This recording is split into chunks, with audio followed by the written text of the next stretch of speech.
Gênesis capítulo 45. José não conseguiu mais controlar a sua emoção diante dos seus empregados, de modo que gritou: "Saiam todos daqui!" Por isso, nenhum dos empregados estavam ali quando José contou aos irmãos quem ele era. Ele começou a chorar tão alto que os egípcios ouviram e a notícia chegou até o palácio do rei. José disse aos irmãos: "Eu sou José. O meu pai ainda está vivo?" Quando os irmãos ouviram isso, ficaram tão assustados que não puderam responder nada. E José disse: "Cheguem mais perto de mim, por favor." Eles chegaram e ele continuou: "Eu sou seu irmão José, aquele que vocês venderam a fim de ser trazido para o Egito. Agora não fiquem tristes nem aborrecidos com vocês mesmos por terem me vendido a fim de ser trazido para cá. Foi para salvar vidas que Deus me enviou à frente de vocês. Já houve 2 anos de fome no mundo e ainda haverá mais 5 anos em que ninguém vai preparar a terra nem colher. Deus me enviou na frente de vocês a fim de que Ele, de um modo maravilhoso, salvasse a vida de vocês aqui neste país e garantisse que teriam descendentes. Portanto, não foram vocês que me mandaram para cá, mas foi Deus. Ele me pôs como o mais alto ministro do rei. Eu tomo conta do palácio dele e sou o governador de todo o Egito. Agora voltem depressa para casa e digam ao meu pai que o seu filho José manda lhe dizer o seguinte: Deus me fez governador de todo o Egito. Venha me ver logo, e não demore. O Senhor morará na região de Gozém e assim ficará perto de mim. O Senhor e os seus filhos e os netos, e as suas ovelhas e as suas cabras, e o seu gado e tudo que é seu. A fome ainda vai durar mais 5 anos, e em Gozém eu darei mantimentos ao Senhor e à sua família e aos seus animais. Assim não lhes faltará nada." José continuou: "Todos vocês e Benjamim, o meu irmão, podem ver que sou eu mesmo, José, quem está falando. Contem ao meu pai como sou poderoso aqui no Egito, contem tudo o que têm visto. Vão depressa, tragam meu pai para cá." José abraçou seu irmão Benjamim e começou a chorar. E abraçado com José, Benjamim também chorou. Então, ainda chorando, José abraçou e beijou cada um dos seus irmãos. Depois disso, os irmãos começaram a falar com ele. A notícia de que os irmãos de José tinham vindo chegou até o palácio do rei do Egito, e ele e os seus servidores ficaram contentes com isso. O rei disse a José: "Diga aos seus irmãos que carreguem os animais e voltem para a terra de Canaã, e me tragam o pai deles e as famílias deles. Eu lhes darei as melhores terras que há no Egito, e eles comerão o que este país produz de melhor. Que os seus irmãos levem daqui do Egito carretas para trazerem as mulheres e as crianças pequenas e também o pai deles. E não se preocupem por deixarem para trás as coisas que têm, pois o melhor que há na terra do Egito será deles." Os filhos de Jacó fizeram isso. José lhes deu carretas, como o rei havia mandado, e mantimentos para a viagem. Também lhes deu roupas novas, mas a Benjamim deu 300 barras de prata e 5 mudas de roupa. Para o pai, José mandou 10 jumentos carregados das melhores coisas do Egito e 10 jumentos carregados de trigo, pão e outros mantimentos para a viagem. Os irmãos se despediram e na hora de partir, José aconselhou: "Não briguem pelo caminho." Eles saíram do Egito e quando chegaram a Canaã, foram à casa de Jacó, seu pai.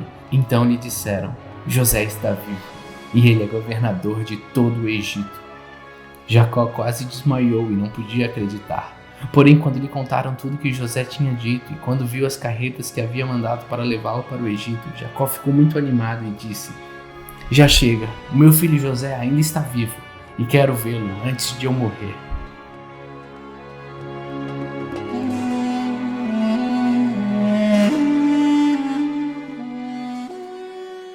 Gênesis capítulo 46.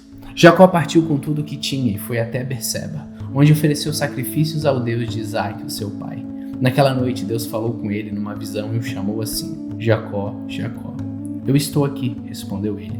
Deus disse: "Eu sou Deus, o Deus do seu pai. Não tenha medo de ir para o Egito, pois ali eu farei com que os seus descendentes se tornem uma grande nação. Eu irei para o Egito com você e trarei os seus descendentes de volta para esta terra. E quando você morrer, José estará ao seu lado." Então Jacó partiu de Berseba, nas carretas que o rei do Egito havia mandado. Os filhos de Jacó levaram o pai, as esposas deles e os filhos pequenos. Jacó e todos os seus foram para o Egito, levando seu gado e todas as coisas que haviam conseguido em Canaã. Jacó levou consigo todos os seus descendentes, isto é, filhos e filhas, netos e netas. Os israelitas que foram para o Egito, isto é, Jacó e os seus descendentes, são os seguintes: Ruben, o filho mais velho de Jacó, e os filhos de Ruben: Enoque, Palu, Esrom e Carmim. Simeão e os seus filhos Jamuel, Jamim e Oade, Joaquim, Zoar e Saul, que era filho de uma mulher de Canaã, Levi e os seus filhos Gerson, Coate e Merari, Judá e os seus filhos Selá, Pérez e Zera. Os outros 2 filhos, Er e Onã, haviam morrido em Canaã.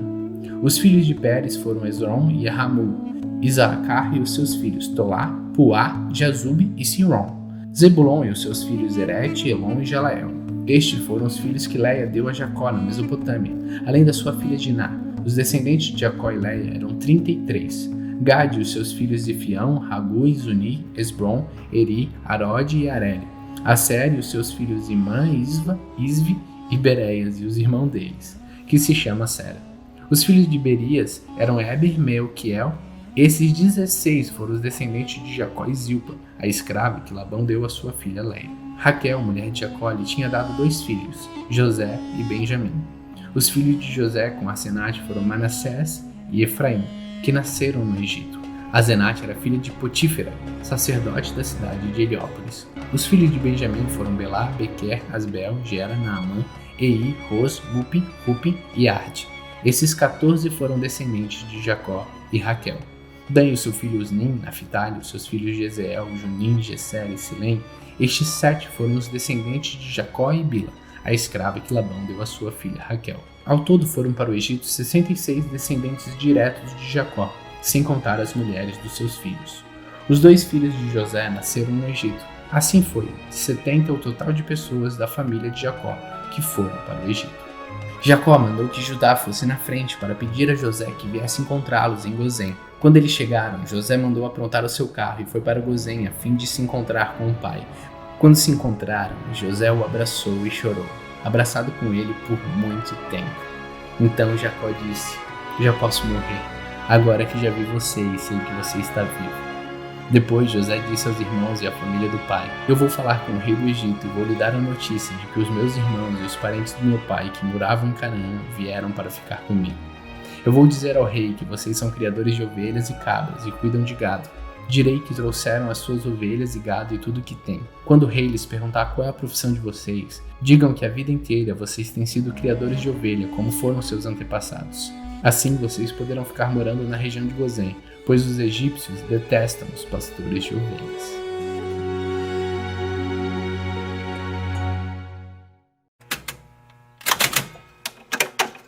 Salmos 23. O Senhor é meu pastor e nada me faltará. Ele me faz repousar em pastos verdejantes. Leva-me para junto das águas tranquilas. Refrigera minha alma e guia-me pelas veredas da justiça por amor ao seu nome. Ainda que eu ande pelo vale da sombra da morte, não temerei mal nenhum, porque tu estás comigo. O teu bordão e o teu cajado me consolam. Prepara-me uma mesa na presença dos meus adversários e unges minha cabeça com óleo e o meu cálice transborda. Bondade e misericórdia certamente me seguirão todos os dias da minha vida e habitarei na casa do Senhor para todo o sempre.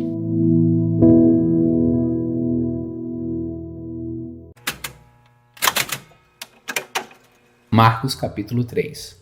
Jesus foi outra vez à sinagoga. Estava ali um homem que tinha uma das mãos aleijada. Estavam também na sinagoga algumas pessoas que queriam acusar Jesus de desobedecer à lei. Por isso ficaram espiando Jesus com atenção para ver se ele ia curar o homem no sábado. Ele disse para o homem: vem cá, e perguntou aos outros: o que a nossa lei diz sobre o sábado? O que é permitido fazer nesse dia? O bem ou o mal? Salvar alguém da morte ou deixar morrer? Ninguém respondeu nada. Então Jesus olhou zangado e triste para eles, porque não queriam entender, e disse para o homem: estende a mão.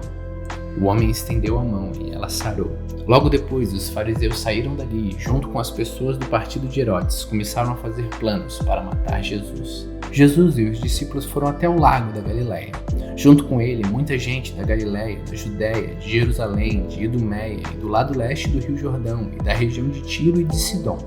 Todos iam ao encontro de Jesus porque ouviam falar a respeito das coisas que ele fazia. Jesus pediu aos discípulos que arranjassem um barco para ele a fim de não ser esmagado pela multidão, pois ele estava curando tanta gente que todos os doentes se ajuntavam em volta dele para tocá-lo.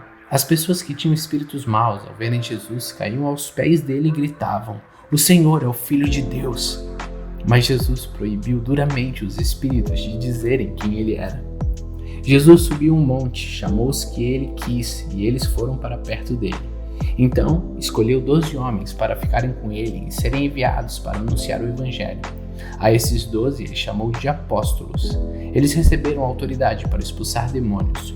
Os 12 eram estes: Simão, a quem Jesus deu o nome de Pedro; Tiago e João, filhos de Zebedeu, a este eles deu o nome de Boanerges, que quer dizer filhos do trovão; André, Filipe, Bartolomeu, Mateus, Tomé, Tiago, filho de Alfeu, Tadeu, Simão, o nacionalista, e Judas Iscariotes, que traiu Jesus. Quando Jesus foi para casa, uma grande multidão se ajuntou de novo, e era tanta gente que ele e os seus discípulos não tinham tempo nem para comer. Os parentes de Jesus souberam disso e foram buscá-lo, porque algumas pessoas estavam dizendo que ele estava louco. Alguns mestres da lei que tinham vindo de Jerusalém diziam: ele está dominado por Beelzebu, o chefe dos demônios. É Beelzebu que dá poder a este homem para expulsar demônios. Então Jesus chamou todos e começou a ensiná-los por meio de parábolas. Ele dizia: como é que Satanás pode expulsar a si mesmo? O país que se divide em grupos que lutam entre si certamente será destruído. Se uma família se divide e as pessoas que fazem parte dela começam a lutar entre si, ela será destruída. Se o reino de Satanás se dividir em grupos, esses grupos lutarem entre si, o reino não continuará a existir, mas será destruído. Ninguém pode entrar na casa de um homem forte e roubar os seus bens sem primeiro amarrá-lo. Somente assim essa pessoa poderá levar o que ele tem em casa. Eu afirmo a vocês que isto é verdade. Os pecados que as pessoas cometem ou as blasfêmias contra Deus poderão ser perdoados. Mas as blasfêmias contra o Espírito Santo nunca serão perdoadas, porque a culpa desse pecado dura para sempre. Jesus falou assim porque diziam que ele estava dominado por um espírito mau. Em seguida, a mãe e os irmãos de Jesus chegaram, e eles ficaram do lado de fora e mandaram chamá-lo. Muita gente estava sentada em volta dele, e algumas pessoas lhe disseram: escute, a sua mãe e os seus irmãos estão lá fora, procurando o Senhor. Jesus perguntou: quem é a minha mãe e quem são os meus irmãos? Aí olhou para as pessoas que estavam sentadas em volta dele e disse: vejam, aqui está minha mãe e os meus irmãos, pois quem faz a vontade de Deus é meu irmão, minha irmã e minha mãe.